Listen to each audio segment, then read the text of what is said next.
All right, we are live. Welcome to Romance Happy Hour.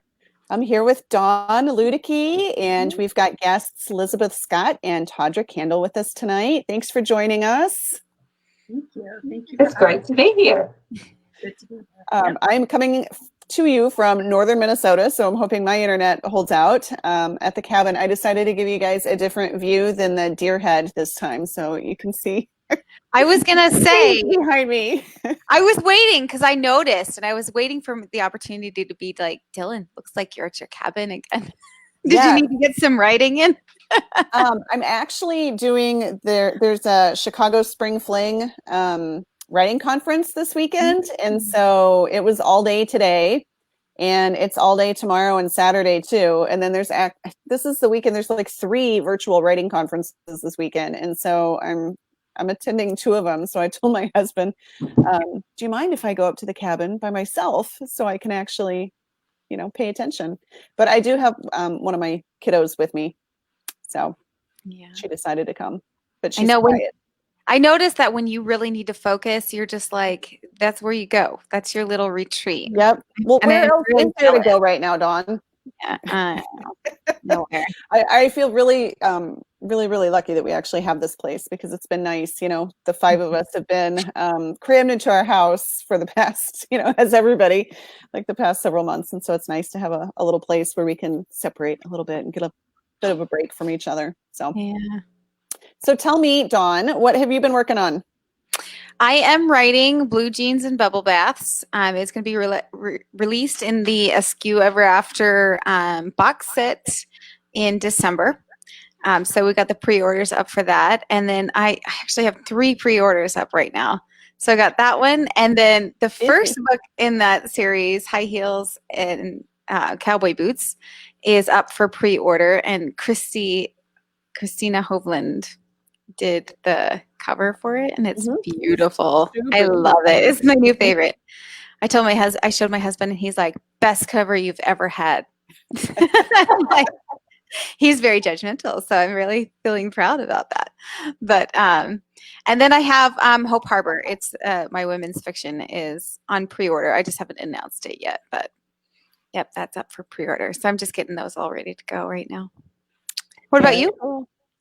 I am working on a short story that's going to be in a holiday rom-com anthology that I'm not really talking about yet, but working on that, and that's going to be coming out this fall. Can I just say, is that the reason I just now hearing about it is because I'm not telling you any more secrets, Dawn. Dawn tells all my secrets. I have lots of secrets, and I'm not telling you any of them because she always outs me. Don't tell Dawn any of your secrets. She will out you too. I'm teasing. So, and I have a big release coming up on August 4th. I've got my first book in my new Berkeley series. So the Cowboys. So I saw that. I saw that. Yeah. So I'm getting excited for that, and I've got some big giveaways and stuff coming up for that too. So awesome. So how about our guests? How about you, Lizabeth? Tell us who you are and what you write and what you're working on. Well, my name is Lizabeth Scott, and I am in North Carolina, and I write contemporary romance with steamy, sassy, with lots of heart. Some rom-com, billionaires, whoever I am channeling at the time is what comes out on the paper. I have just released in June, I released the first book of a new series, which is Silent Surrender. This is what I'm going to be reading from tonight. And the second book comes out August 28th, and that's Royal Surrender, and it's up for pre-order now as well. So I'm sorry, I'm interrupting you, and you don't have to say. So I'm just going to preface this with that. You don't have to say, but where in North Carolina are you? About in the middle. So like Raleigh? About an hour from Raleigh. Okay. Yeah, my husband grew up, he lived in Fayetteville, and his family is still there. Yeah. So, yeah. I actually grew up near Asheville. That's where I was born and raised. Oh. It's a small, very small town near Asheville. And then Okay. when I got married, we moved here. So we're in Yeah. Greensboro is where we're at. Ah, okay. I really want to go to the Smoky Mountains. Is there good camping up that way? Oh, yes, they're beautiful. Be sure you go to Biltmore House. We have season passes. We've not got to go for a while. So. Yeah. That's on my bucket list before my husband retires and we move back to Montana. So it's camping in the Smokies. So yay. It is beautiful, so beautiful. And how about you, Tawdra? I am in Central Florida, and I write contemporary romance. And I feel like I'm getting a big glare. I feel like all I can see is glare on my glasses there. It's the danger of those of us. And I have a lot of different series. I write contemporary romance under my own name, paranormal romance under another pen name, erotic romance under another pen name. So I have a lot of, and shortly working into a sweet romance pen name and a romantic suspense in a couple years. That's planned for, I think, 2 years out. So anyway, have to keep me busy. So how many books do you have out total? I'm in the middle of a 3-book release, and I believe that the 3rd book will be my 96. Holy cow. Yeah. Sophia, it's kind of go, what? How long have you been writing then? I'm sorry? How long have you been writing? It'll be 9 years this December. Wow. So, That's a lot. It's like 10 books a year. Yeah, I mean, it averages out to that. I didn't start out that fast. I started out with 2 books a year, just meandering. And then it was like, hey, I can write 70,000 words in a week. Let's try. Oh my gosh. I'm right now in the middle of a 3-book release. It's a trilogy, and this is kind of a compromise because it's cliffhangers. So the books aren't standalones. Most of my books are standalones within series, but these are cliffhangers. But my compromise was that they come out a week apart from each other, so you don't have to wait that long. There was a prequel, and it ended on a cliffhanger, and then the first and second book do too. But book 3 ties everything up in a neat little bow, or does it? Or does it? Are your readers ready for cliffhangers? Have you done that to them before? I have. I have a sports football trilogy that is one of my best sellers. So, you look at it and you go, really good read through on that. Let's do that again. So with that, are you indie or trad? I'm indie. Yeah, Okay. I'm technically hybrid, but I'm primarily indie. So. And what about you, Lizabeth? Indie. Okay. I'm indie. Awesome. So I think tonight, some people are saying that they're hearing an echo, but then I'm getting some people saying they're not getting an echo. So I'm not sure if there's anything we can do on our end. I don't hear an echo. Do any of you? No, no. Okay. All right. Yeah, So no, we will forge on and see if it improves. Sometimes it's just the internet is funky. So we are going to have Lizabeth read first. And you want to tell us a little bit, you showed us the cover. If you can show us the cover a little bit closer, that looked like a really nice picture, and we like to drool over the pretty covers. How's that? Very nice. So do you need to set it up, or are you just starting with page 1? I do.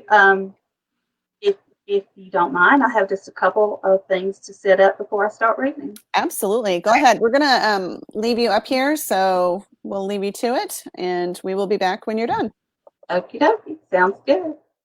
And let me just switch around computers. I now have you guys on this computer, and I'm reading from this computer. The very first series that I ever wrote was about 5 years ago, and it was called the Royal Vow series.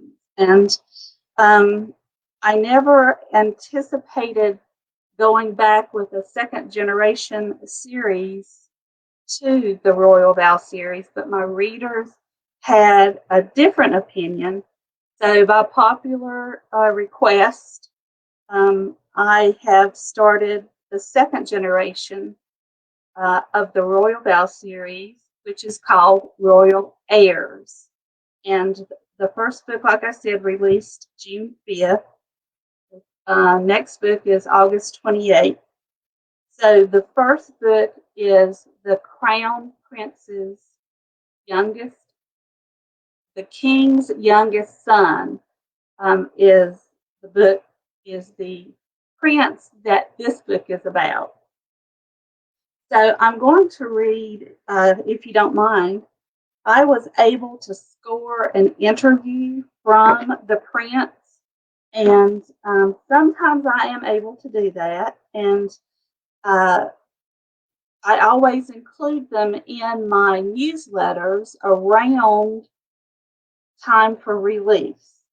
Well, for this interview, I was not able to go by myself. I was busy this day, so I had to send my new social media influencer, Melissa, and she interviewed the prince for me. So if you don't mind, I'm going to read the interview first, and then I'm going to read some of the prologue. So I'm going to be Melissa and Prince Creston. So Melissa starts out, "Hi, Prince C. My name is Melissa, and I'm filling in for Miss Scott. Thanks a bunch for seeing me today." Prince Creston says, "My pleasure. I love your accent. It's dreamy." "Dreamy?" "Yeah, that thing you do with your eyes, that's hot too." "I'm not sure I know what you're referring to. The color of my eyes is referred to as Sumatra blue." "The color is awesome, but you know, when you go all smoldering and stuff." "Ah, now I see. This isn't an interview for a major magazine." "Oh gosh, no. Then why don't we make ourselves comfortable on the couch instead of these stuffy old chairs?" "Sure, that would be great. You know, I've never been to a palace before. I expected a moat and a drawbridge and floggers, you know, like in Game of Thrones." "Floggers? No, we don't have a moat or a drawbridge, and certainly no floggers. Sorry, love. Can I get you something to drink? Maybe a glass of wine?" "Do you have one of those fruity drinks? The kind with those little paper umbrellas? I think those are so awesome. Pink if you have it, and cherries. I love cherries." Of course. Just let me ring the kitchen." "That's cool that you can just ring for whatever you want." "Yes. Yes, it is. They will have your drink right up. Now, where were we? Well, Miss Scott gave me a bunch of questions to ask, but like, what are your views on royals marrying someone from outside their country?" "Ah, that is a very important question. Tell you what, let me answer Miss Scott's question, and then you can ask me anything that pops into that awesome head of yours. I think that love should have no boundaries of any type, and that it's also my belief that no one has the right to put limits or restrictions on what that love looks like." "Oh, cool. Okay, let's see. Oh, I know. So, like, if you weren't a prince, which one of these things would you like to do most? Walk into McDonald's and order a Big Mac and fries, take a ride on the New York subway, or go into a laundromat on Saturday night to wash your clothes?" "I must say, Melissa, I've never been asked anything like this. Let's see. I know a McDonald's is a quick stop restaurant, but I have no idea what a Big Mac is. It sounds rather suggestive. Washing my own clothes? I wouldn't have the foggiest idea how to even go about that. I've heard there are curiosities on the subway in New York, so I suppose I would choose that one. Cool. I've never been on a subway either. I'm not sure I'm going to like going underground like that. Do you have hot tubs and saunas in the palace? We do. Several, actually. Perhaps you'd like to see them before you leave. That would be awesome, but I don't have a suit. No worries, love. I'll handle it. Next question. Are you a dog or cat person? I have a kitty named Katy Purry. I just love her music. Don't you? Sure. We've never had pets, but I suppose a dog would be my first choice. If you weren't a prince, what would you be? I'm not really sure. I've never really thought about that. Dreaming of something that can never happen seems like a waste of time and energy to me. What's your favorite ice cream flavor? Mint chocolate chip. What's yours? I love the Tonight Dough. OMG, it's simply the best. It's chocolate ice cream with chocolate cookie swirls, chocolate chip cookie dough, and peanut butter cookie dough. It's awesome. Wow, that is a lot of chocolate. My mother makes these divine cinnamon buns. She doesn't make them often, but when she does, you can smell them baking throughout the palace. That's probably my favorite sweet. Do you cook, Melanie? It's Melissa. And no, I have no idea how to cook. I think I have every takeout in my area programmed into my phone. Why cook when I can get it delivered, right? Right. Next question. I have no idea. I've run out of questions. Then why don't you let me give you a private tour of the palace? Can we see the throne? I've never seen an actual throne. I bet it's cool like the Iron Throne. Of course we can. Why don't we start in the throne room? Awesome! You're doing that smoldering eye thing again. So that was the end of the interview. And now let's start with the prologue to Silent Surrender. That will be all, gentlemen. We'll pick back up with this discussion next week. King Kiliad Sumatra dismissed the room of assembled councilmen and sprinted for the door to make his escape. The meeting had already gone long past the length of his patience. He had only just stepped into the outer office when his assistant handed him a folder and then followed along to update him on his afternoon schedule. Your Highness, I informed King Rajesh that you were running late. I moved him into the sitting room to await your arrival. Kai sighed and rubbed his weary eye. Nonsense meetings, like the one he just left, were taking a toll on him. Grown men acting like schoolboys if they don't get their way, and these were the leaders of their country. I suppose Raj is annoyed and irritated at this point. Chris, his assistant, gave a crisp nod. It would appear so, Your Highness. I did provide him with his favorite scotch, which seemed to appease him somewhat. If I may say, he seems a bit out of sorts. Kai had no idea why his friend Raj had requested a meeting with him. Their conversations were usually conducted over the poker table on the third Thursday of the month. He had known Rajesh since they were in short pants and considered him a close and trusted friend. For Raj to request a private meeting and then travel to Tanistan, the concern was important. Kai adjusted his tie and tugged on the cuffs of his white dress shirt beneath his navy suit coat. Thank you, Chris. That will be all. I'll meet you back in the office. The only sound in the long palace hallway was the tapping of his leather shoes on the polished marble tile until he turned a corner.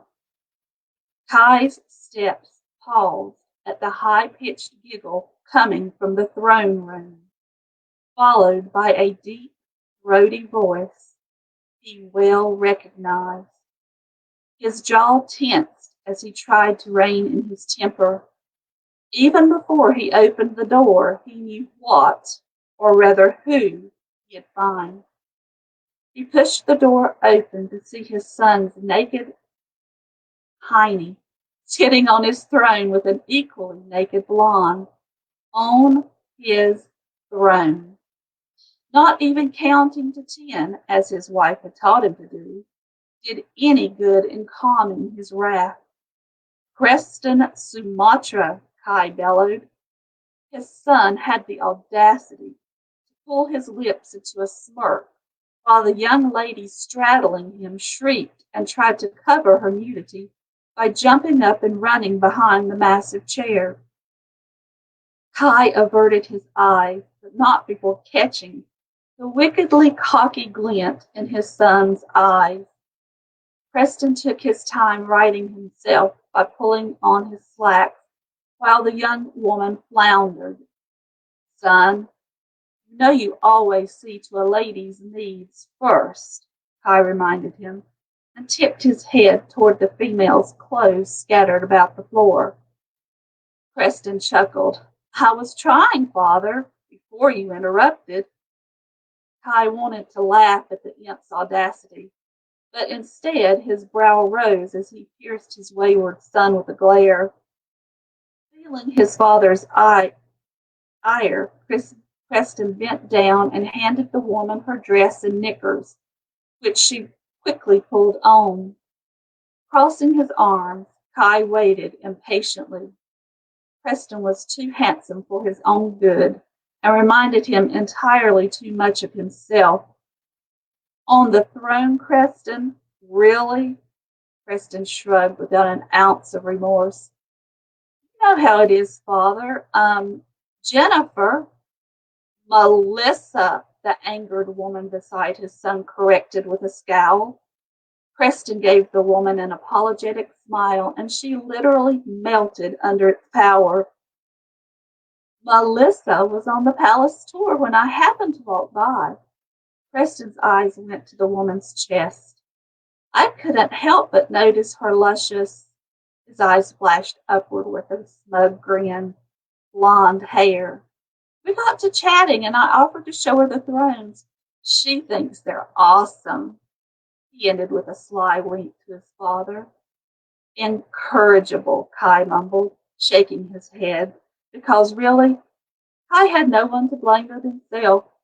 He wondered if this was how his father felt when he and his brothers were young, impulsive, and thought the world revolved around them. Undoubtedly, payback is a bitch, and his father was probably looking down upon him laughing. Get dressed and wait for me in my office, Kai snapped. But Preston started to argue. His patience at its end, Kai interrupted and demanded in his most kingly tone, See the young lady out now, Preston. His father's fury finally registered. With a nod, Preston answered, Yes, sir.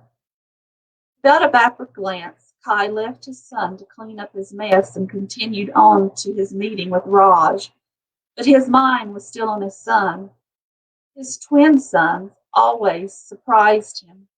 Even their birth had been a complete and shocking surprise. Mary, his incredibly devious wife, had kept the multiple babies a secret to avoid overstressing him. His little Spitfire knew he would have gone overboard trying to keep her safe, meaning she would have basically been confined to their suite and encased in bubble wrap for the duration of her pregnancy. She wasn't wrong. He would have done exactly that. After almost losing her during the birth of their daughter Janelle, he had been perfectly content in only having 3 children. But then along came the twin. Preston reminded Kai so much of his own brother Taj. Preston's twin Will wasn't far behind. His firstborn, Caden, had always been the more responsible of his 5 children. Someday, Caden would make a fine king. His daughters, however, were strong, determined women, much like their mother. Of course, that meant testing him to his limits, often. Truth be told, Kai was ready to slow down, and he wanted time with his love, his queen, his wife, Mary. He was ready to have more getaways to their secret island and spend endless days bringing her pleasure. Kai remembered how it was to be a young prince with the weight of the future on his shoulders. When he was around Caden's age, his father had sent him to the States to represent their country at a very important trade meeting, and his entire life had changed. He had met Mary. He could still see her coming toward him in the parking lot of the diner where she worked, wearing a ridiculous harem girl costume. At first, he had thought his parents, who were pushing for him to marry, had set up his meeting. After spending only an afternoon with her, Kai knew she would be his queen. His lips rose in a wide smile. It had taken him a lot of time to convince his little spitfire, but it had been worth it. He wanted that for each of his children. He wanted them to find their own love, but Creston needed to find his purpose first. Over an hour later, Kai waved goodbye to his friend as Raj's motorcade left the palace ground. Once out of sight, he turned to one of the guards. "Where is my wife?" The uniformed guard snapped to attention and quietly asked whoever was in his ear, and then replied, "The family kitchen, sire." "Thank you." With a nod of his head, he re-entered the palace. It was a good thing that his wife was in her favorite place, because what he had to tell her would probably not please her. He found her with a pan of freshly baked cookies in her hand, and in the process of transferring them to a cooling rack. He leaned against the doorway to observe the woman who held his heart. Her glorious chestnut hair was now peppered with gray, which she refused to have touched up like the women of the court thought she should. There might be a few laugh lines around her eyes, but she was a striking woman at any age, and the love of his life. "Are you going to stand there gawking, or do you want a cookie?" Mary asked, her eyes still on her task, but a grin pulling at her lips. "You know I do." His eyes followed her as she placed some of the cookies on a plate, grabbed a bottle of milk from the refrigerator, and 2 glasses from the cabinet. As they both sat down at the replica wooden table from Mary's childhood home, his perceptive wife said, "Well, come on. You can tell me whatever you need to over a snack." Kai chuckled and proceeded to dunk the cookie as Mary had taught him years ago. "You are a very observant wife." She shrugged and dunked her own cookie in milk. "I've had years of practice. There are only 2 reasons you seek me out here. One is with news you don't think I like." Mary took a big bite of the soppy deliciousness and chewed while eyeing him. "And the other?" he asked. Their eyes met. Her brow rose, and Kai had no problem reading her thoughts or remembering their non-baking use of the kitchen. His eyes went to the stainless steel work table, and he could clearly see Mary naked and covered in chocolate. His reaction was strong as usual. That would never change. "We do have a way with chocolate frosting, if I remember correctly." Her smile was filled with promises of future tasty adventures.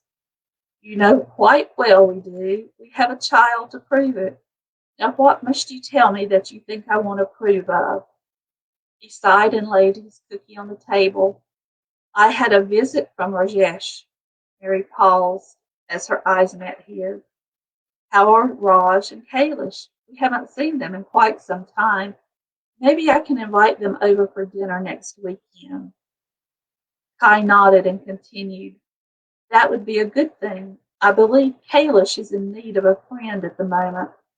Raj came to me with a very upsetting request. It seems that he's just discovered he fathered a child he knew nothing of. Mary's cookie dropped to the table, and her eyes grew. What? How can that be? Kai was still unsettled by what Rajesh had told him. Had he not found Mary after she had run from him, he might be exactly where his friend was today. It was years ago, before he married Kailash. He was visiting the United States and met someone. Mary sat quietly, lost in her own memories of what might have been. She looked up with concern in her beautiful eyes and asked, But what about the child? Kai took his wife's hand and squeezed. The child is a girl, and upon her mother's death, her solicitor was instructed to deliver a letter to Rajesh, notifying him of his daughter. There was some mix-up, and the letter was delayed by a few years. Tears pooled in Mary's eyes. Oh, that poor girl. Losing a mother is hard, but I'm still confused. Why did Rajesh tell you about this? Kai reached over to wipe the tears away. Because, my love, the girl knows nothing of her parentage or that she is of royal descent. Raj wants Caden to travel to America and bring her back before the news hits the press. We know how easily leaks can happen. Mary nodded in agreement. They had had their share of press issues. Then her brows pinched together and she tipped her head. But Caden is in Africa on a mission trip. He swiped a finger over his lips, which morphed into a devious grin. I know. That's why I offered to send Preston. Her eyes popped open in stunned confusion. Preston? Kai's lips thinned in frustration, remembering his earlier run-in with his youngest. I caught our son in the throne room a few moments ago entertaining a young woman. On my throne. Mary paused in thought.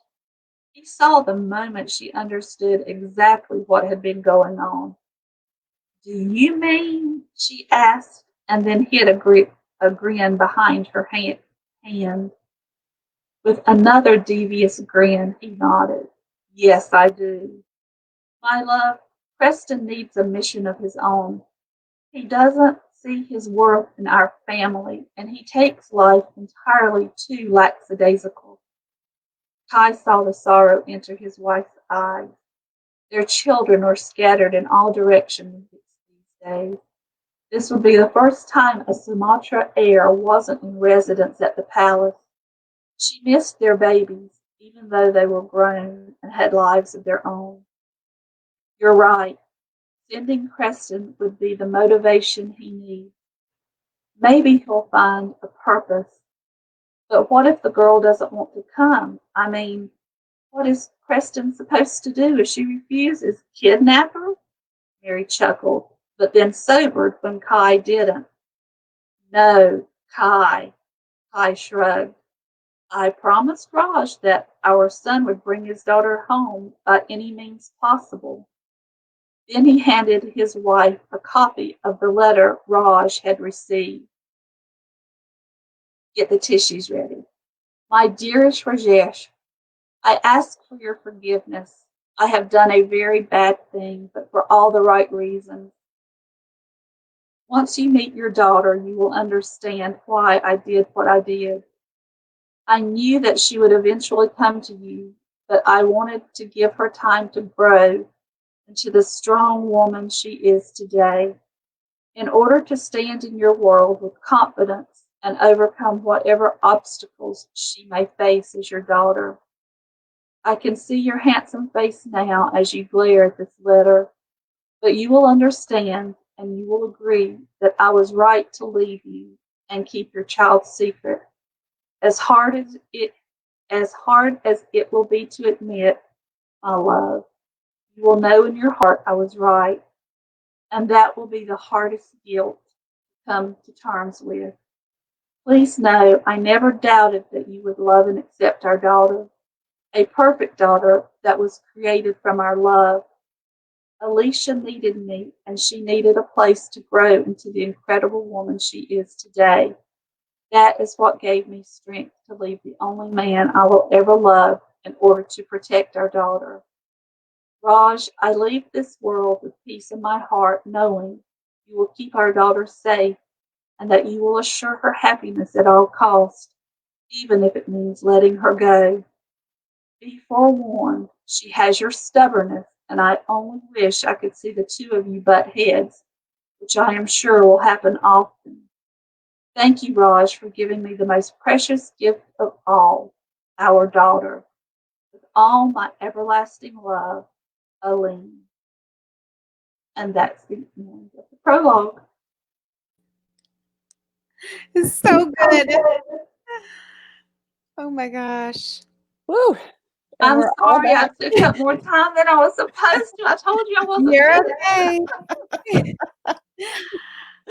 No, we enjoyed hearing that. Thank Yeah. you very much for sharing. That was really cute too. The your interview that you shared. Yes.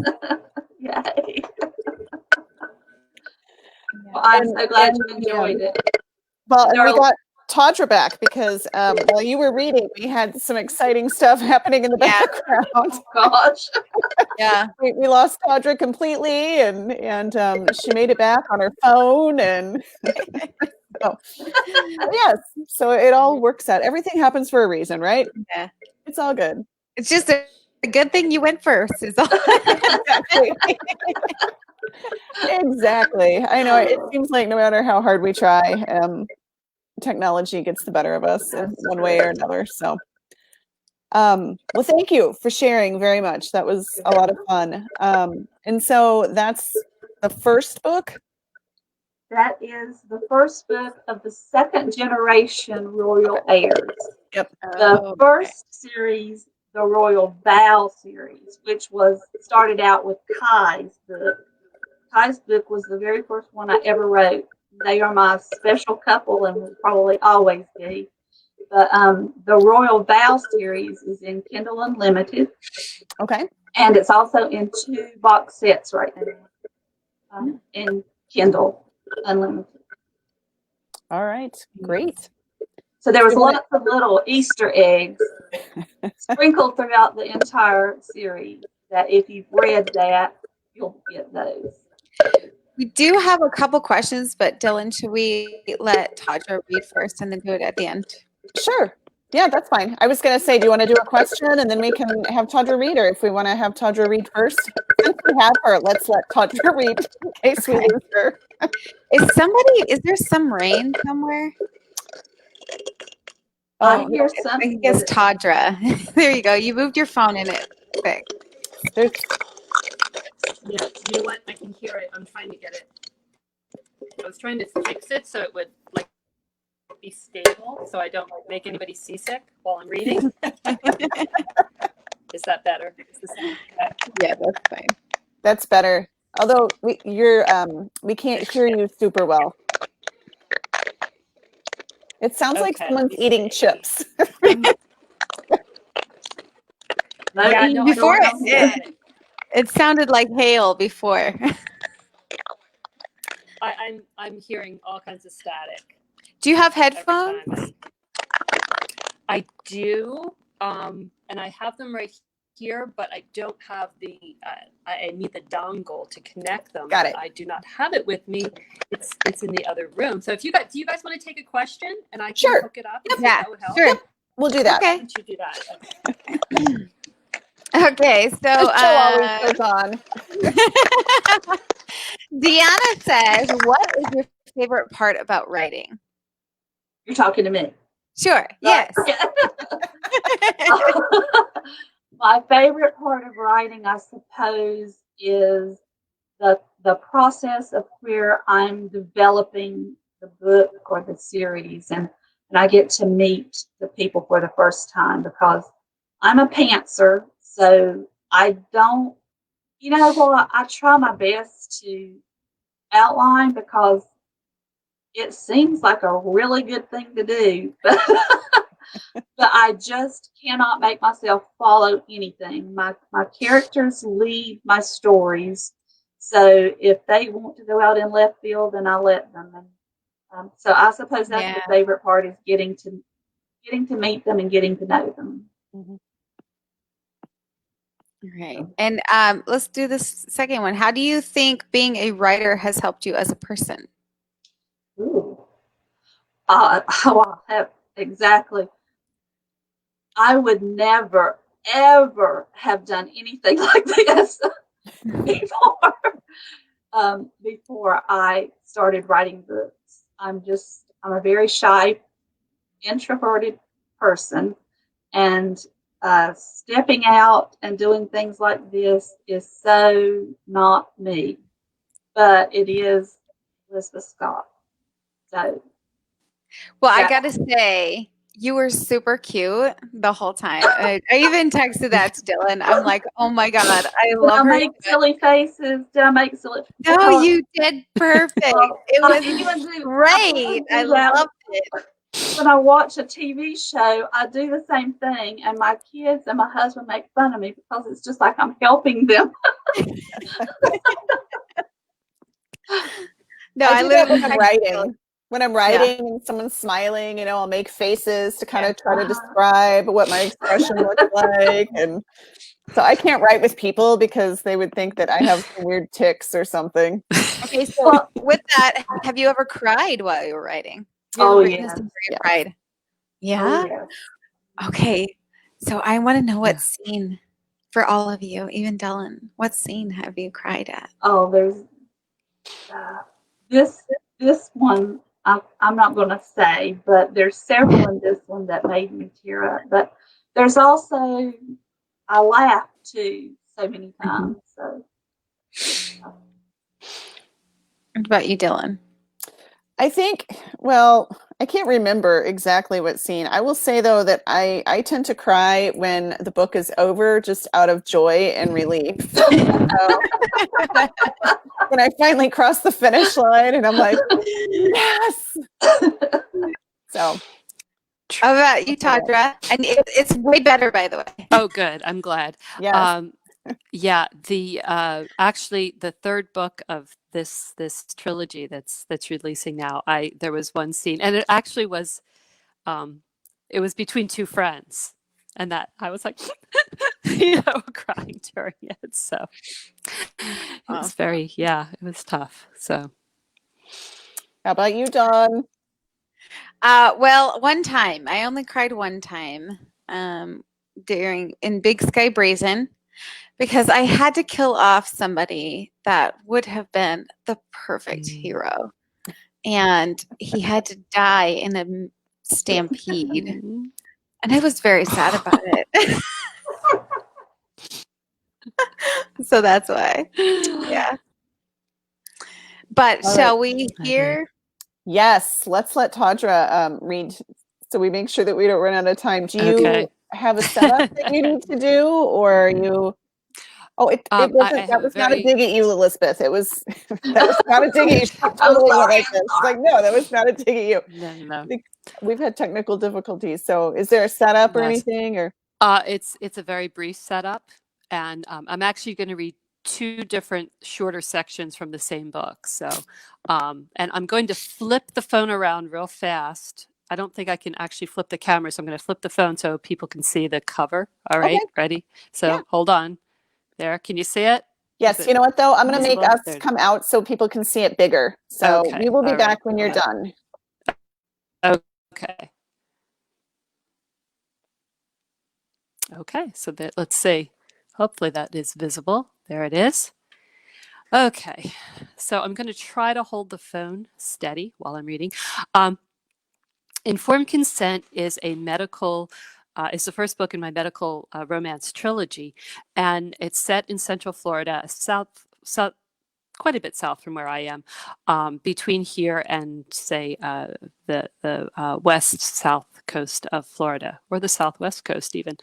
Um, So it's a small town. It takes place in a small town. And Emma Carson is a naturopath, which, if you're not familiar with it, is a doctor who specializes in treatments and uh, medicine that is closer to nature. So she's just moved down here to this small town in Central Florida. It's kind of in the middle of nowhere, and she has always wanted land. She always wanted a place to grow her own food. And so she very impulsively bought land before she came down, and she bought what she thought was going to be a temporary home, a like a mobile home. And when she got down there, she found out that it was not in the greatest shape. So she has met a nurse at the hospital, a nurse practitioner actually, and she doesn't have anybody else to call when she's kind of about ready to turn around and head back north. So this is what happens after Jenny, the nurse practitioner, shows up to help her. And I'm going to be looking over because it's on my screen here. Wow. Jenny stood alongside her car, gazing at my new home. Sunglasses hid her eyes, but her mouth had dropped open slightly. I know. I slumped back against the side of my sedan. And if you think the outside is bad, wait till you open the door. The smell. Ugh, I shook my head. It's bad. I think maybe if I open the windows and air it out, it might help some, but there's no question it's going to take some bleach too. Lots of bleach. Jenny nodded slowly. Okay, so we need bleach and vinegar and baking soda. At my questioning glance, she explained, it's good for cleaning sinks and showers and toilets. Great for deodorizing, too. She looked back at my car. It's not furnished, is it? Bobby Lucas told me there was a bed, but it's nothing I'm going to sleep on, believe me. I'll haul it out. And now my screen just went blank. I'll haul it out. I'll need a mattress at the very least, maybe a chair or two, but I won't be able to afford much. I threw up my hands. I sank everything I have into this land and this monstrosity. Don't freak out. Jenny stepped closer to me and pulled me into a quick, impulsive hug. Seriously, this looks bad now, but we can make it better. The first thing we need to do is make a trip up to Lakeland. Most of the time I can make do with what I get at the Dollar General and the local grocery, but there's a cool thrift store there next to the Walmart. We can get you furniture, grab some cleaning supplies, and fill up your pantry too. I expelled a long breath. That sounds good, Jenny. Thank you so much. Don't mention it. She put her hand on the knob of the door.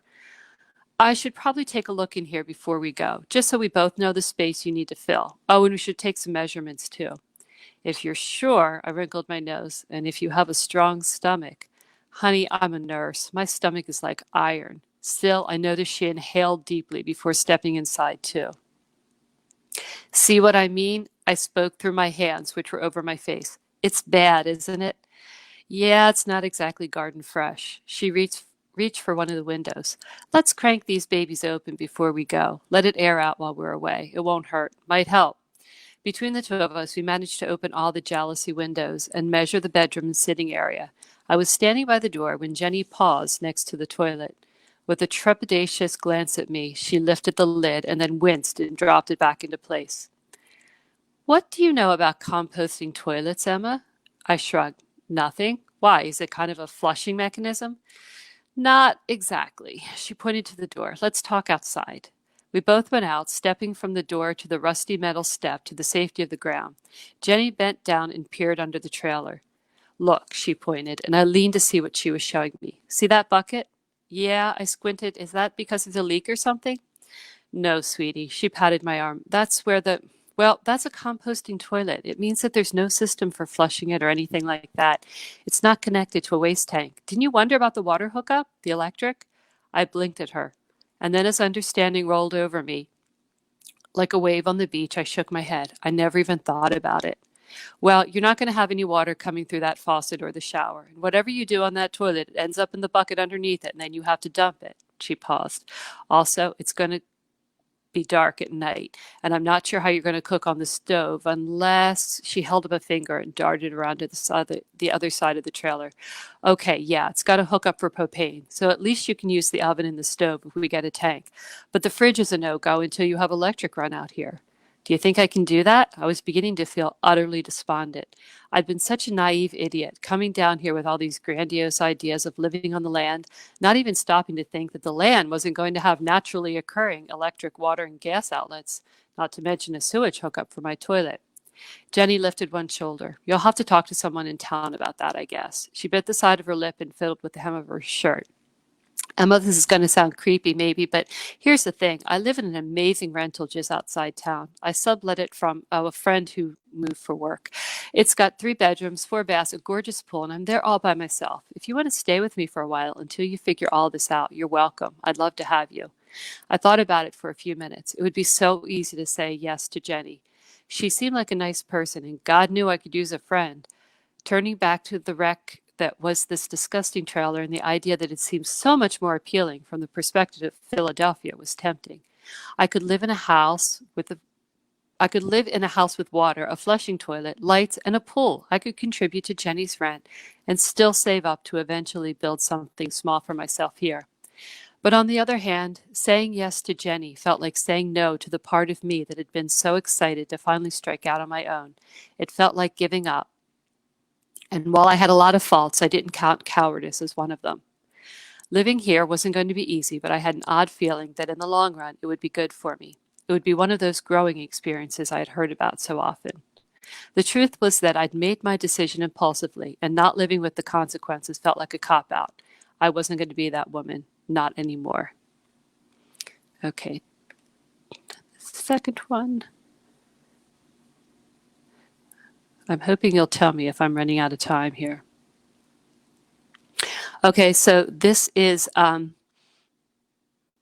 the doctor on the floor who actually started the oncology wing where Emma works, where Emma and Jenny both work, has come back into town after being away, and they're talking about a patient. He and Emma have clashed heads since they met, and they really have not gotten along at all, which of course we know what that's going to lead to, right? So now they're talking about a patient. Do you think Angela was ready to go home? Emma had developed, this is from Deacon's point of view, by the way, this is the doctor. Emma had developed a habit over the past couple of months of appearing at my office door, usually toward the end of the day, and launching into a topic with little to no preamble. She'd loiter there in the doorway, alternately arguing with me, agreeing or listening until I'd roll my eyes and say, for God's sake, Emma, come in and sit down. Now I glanced up at her from my computer screen. Yes, I do. That's why I signed the orders releasing her. It's kind of my process. I do everything medically possible for my patients, and then I let them go home. Apparently, if you try to keep them, it's something called kidnapping. She huffed out a sigh. You know what I mean, Deacon. I lifted one shoulder. I'm not sure I do. Why don't you come sit down and explain? She wandered in as though she was in no particular hurry to do as I'd suggested. What are you working on? Sending a report to the board ahead of their quarterly meeting, one of the less exciting parts of my job. I tilted my head, considering, if you'd like to help me out, I'd be happy to share. Ugh, she wrinkled her nose as she sank into the chair across from me. I hate paperwork. You can keep that part of the job, thanks ever so. I was afraid you'd say that. I clicked save on the report and closed the laptop, turning my attention to Emma. To answer your question more seriously, your first question, that is, I understand if you have misgivings about Angela's discharge. But my experience has been that there's no perfect time to make a leap. As doctors, we can always make a case for a post-transplant patient to stay longer, just to be safe. But I think you, of all people, would advocate for someone like Angela to return to her normal life as much as she can, as soon as she can. Emma nodded. I would. I guess it's kind of a control issue. Here we know she's following directions, eating what she should, being protected from viruses and infections. There are so many variables out in the wide world. True, but we have to keep in mind our ultimate goal, right? Which is to return that patient to her life, healthy and whole. She has to be able to live, and real life doesn't happen in the hospital. So for better or for worse, we set people loose and hope for the best. Yeah, she sounded so glum that I found myself wanting to circle the desk and wrap her in my arms. I wanted to pull her onto my lap, hug her tight, and then tilt her chin upwards until her eyes gazed into mine. And then I'd do what I'd wanted to do for weeks, longer really, and kiss her absolutely senseless. Deacon, Emma's voice, amused and cautious, interrupted my fantasy. What are you thinking about? What? I snapped my attention back to her. Oh, nothing.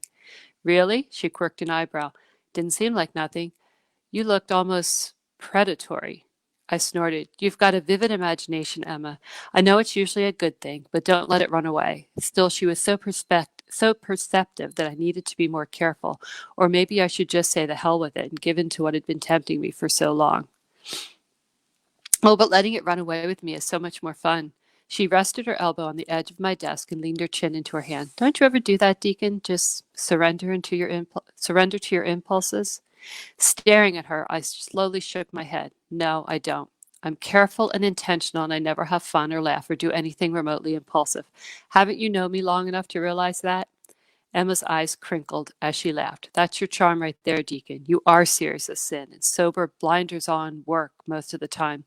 But then, just when someone thinks that's how you always are, you come out with this snark, and there's humor that no one would ever suspect you of having. When you smile and tease, it's like you're a completely different person. Easier.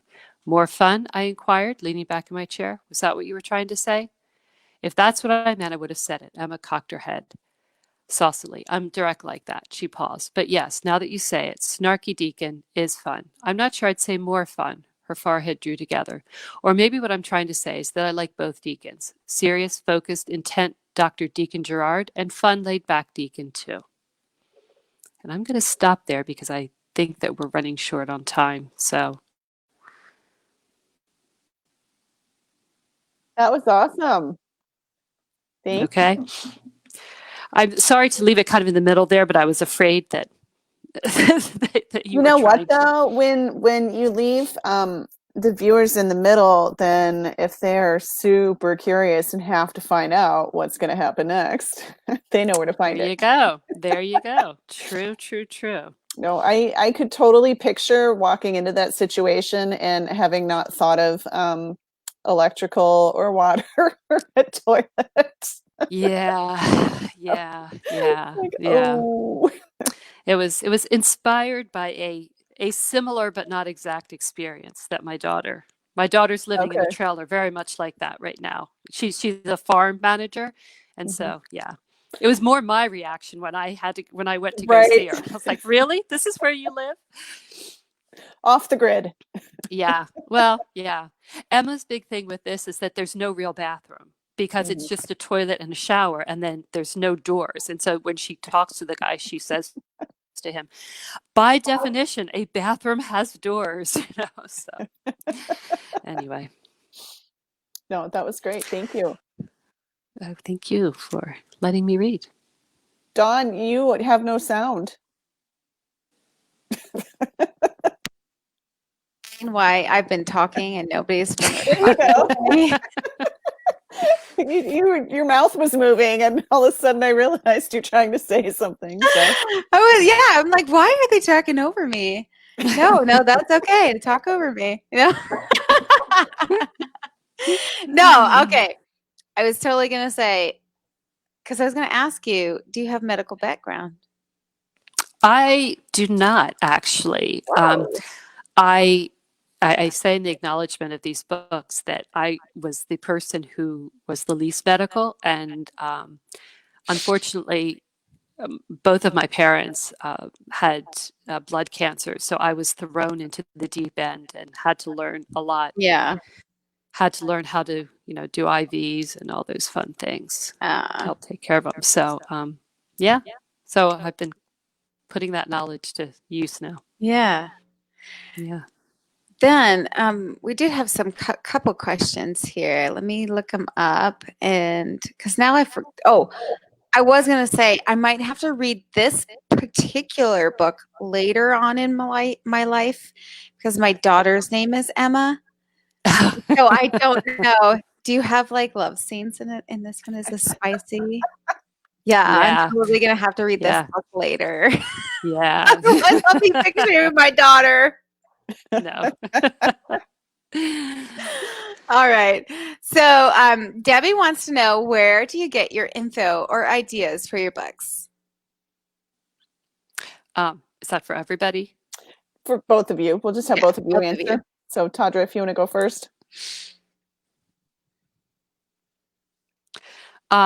It depends. Mostly just from, I always say asking the what if questions, like saying, somebody tells you a story, or you see something, or you overhear something, and you start to think, what if it went this way, or what if this is the real scenario? So Elizabeth?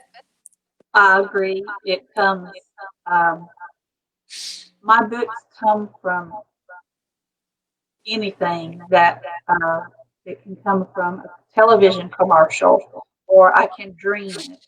Yeah. I've dreamed several books. You would be surprised. And I dream in dialogue. I can get up and actually write the dialogue just as I dream it. So Go ahead. I've even gotten inspiration from doing some gardening around the house. So it just, Aw. whatever hits. I gotta say, I once had a dream where in my dream, I thought this would be an amazing book. And like I remember thinking that in my dream, thinking, I gotta write this book. And then I woke up and I thought, what the hell was I thinking in my dream? That would be the worst book ever. Oh, And we shoot. just lost Tawdra. Lost her. Oh no. Oops. So all right. So I guess we'll finish. Do you want to finish off the questions real quick then? Sure. Yeah. So we had a Okay. couple come through. So Yeah. Where and do you maybe get she'll pop back in. We'll see if she pops back in here. where do you get your oh wait. What has been the craziest inspiration, the craziest thing ever that inspired one of your books? Um, mm, well, I don't know. I don't know if this answers the question exactly, but whenever I get stuck or I need, to know what's coming next or what, I take a shower. For some unknown reason, taking a shower is like opening something. Yes. So I don't know why it does, but so I guess that's the strangest thing that I do to get inspiration from stories. I want to say though, big hell yes, because I do the exact same thing. Like if I'm stuck, I'll be like, besides the whole beaver thing with Dylann, the other way that I get rid of my the other way that I get rid of my writer's block is to go take a long shower. Go take a what?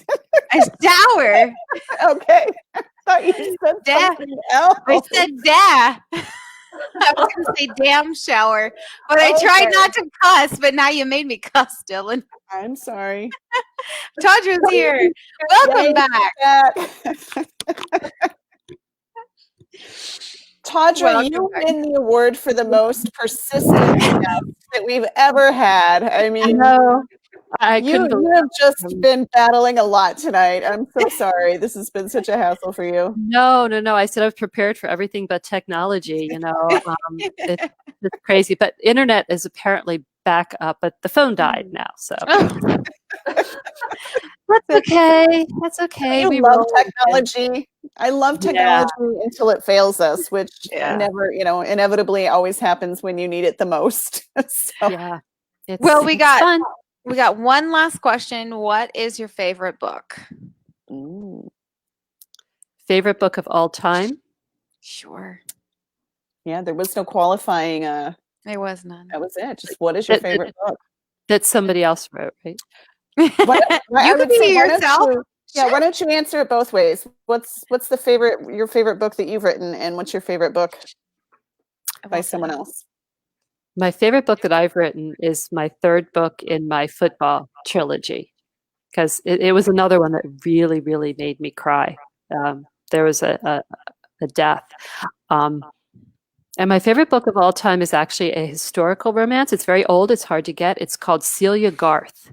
And it's by Gwen Bristow. And it's set in the Revolution. And if you like Hamilton, you would love Celia Garth. Except it's from a woman's point of view. Is it naughty? No. Okay, because my 16-year-old is like obsessed with Hamilton. I think is really the only way to describe it. Yeah. So it's really like that. Really good. You can sometimes you can find it in libraries, or like I have like 4 copies, but I made my children read it. When we homeschooled, we did like a whole unit on it. So I love it. Fun. It's got a little bit of romance, but a lot of history, and it's based in reality. So Okay. That's there you awesome. go. I highly recommend it. For me, my favorite book, of course, is the first one I ever wrote, which was Sweet Surrender. But of all times, it has to be a book that I wrote called Promised Me Forever. And that's because of the way that book came to me. I wasn't even planning on writing that book, but I was in the middle of writing the Royal Vow series when this idea just wouldn't leave me alone. So anyhow, I finally wrote that book and then found out years later why. And it was a reader really connected with the story. And unfortunately, she lost her battle with cancer, but she did let me know that that book was really special to her. So that's the reason I had to write that book. Well, Lizabeth, you're just a tearjerker for us tonight. And you know, I So- write rom-com a lot of times. like, oh my gosh. Sorry. I go long. I make you cry. No. I don't even have tissues by me right now. That is No. that's really touching. Wow. I can't imagine having somebody tell me that. So say something funny, Dawn. Make us laugh. I can't right now because Elizabeth. I'm sorry. I'll tell you why later. Gosh, I wish I knew a joke. I will say, the beaver is a long-running Okay. joke on Romance Happy Hour, Let's and there was just a go with the sighting. beaver. There Yeah, was a sighting tonight. There was a sighting. So in my neighbor's driveway, we really? have it next door. We can see their driveway from here, and I Okay. looked out, and the beaver was in the driveway. So Okay, so next time, get a picture and post it on Romance Happy Hour, and Well- all of our regulars will know exactly what it means. but every time I try to take a picture, it's super blurry because you can't. If you open up the door to go out and catch the beaver in action, the beaver runs away. Get a better phone. And so I try to zoom in. It was not a skunk, Linda. I know. I was what the just beaver gonna looks say like. that, It was Linda not a skunk. Every time I try to catch the beaver, though, I'll zoom in, and then it just looks like this grayish blob in the grass. And so I know you're not going to believe me. So I just need to like get. Next time I come up here, I'm going to bring our old school DSLR that's got like the massive. That was a zoom lens. yeah, or an animal cam, like one of those ones you stick outside and it takes pictures for you. An animal cam. Yeah. So we could set up a live cam and everyone could monitor the beaver situation from our Facebook page. Oh my God, yes, we'll go in halvesies.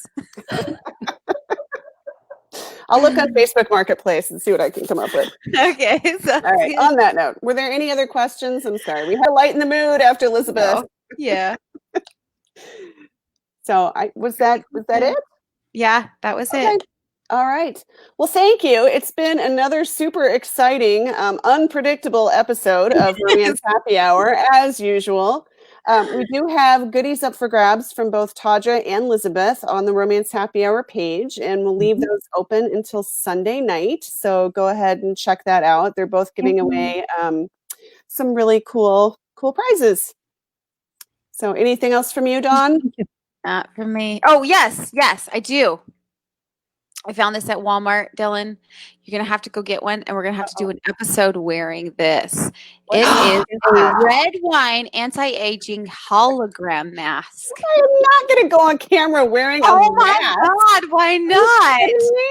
We could be like really cool wearing wine and doing Romance Happy Hour while we wear wine. Well, if it means I won't have to brush my hair, then maybe. Yeah. We'll see. All right. We will see. Does it taste like wine is what I want to know. Oh, I don't know. It's firming and brightening, though. Well, I mean, So who can say no to firming and brightening? it says All right. alcohol free, so you can't get drunk off of it, though. Bummer. So, I don't know.